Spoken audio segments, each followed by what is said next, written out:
Mozambique is one of the poorest countries in the world.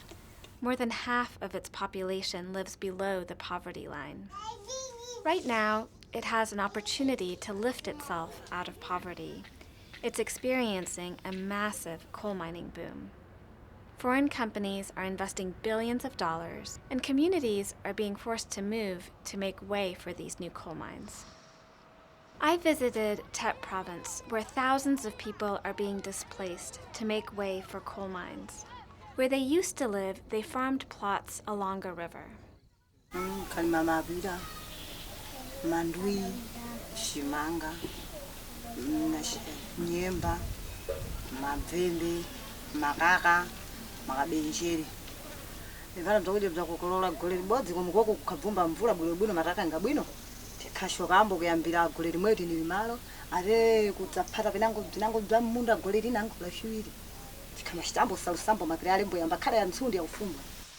They usually had enough water for farming, and their fields were green and lush.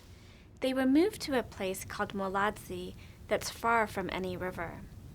When I visited, it was hot and dry, and I could see crops that had withered away.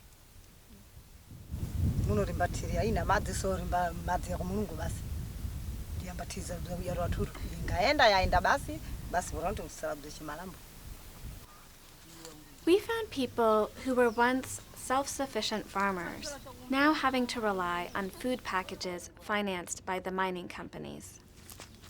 They had to perform work like making bricks in exchange for this assistance.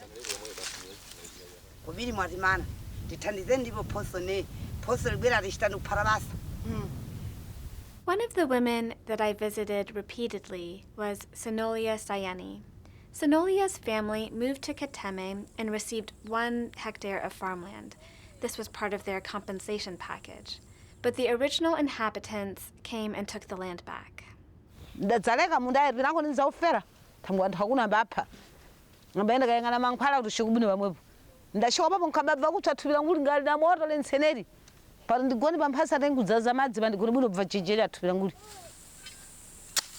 When I visited Sonolia a few months later, she had become so desperate that she had scraped together the money to rent another piece of land.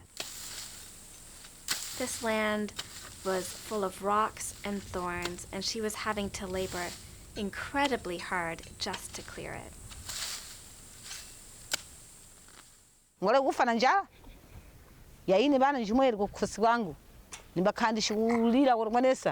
Munda wawe ni shira kala ndibasayo gonda limalo udashoka shimanga udashoka nyemba udashoka nyandolo tsono ndikavuna nawo pabodzi mundamo. Sonolia was struggling to regain her livelihood, and this is something that we saw repeatedly in many of the communities we visited. People have a right to the same conditions they had before they were resettled, and they obviously don't have that. I visited a community called Kasoka, which is about to be resettled by Jindal Steel and Power. Many of the people in this community are farmers, but they also rely on panning for gold. This is a really important survival strategy in the years when rains are bad and they cannot rely on their crops. This is something that they won't have access to in the place where they will be moved.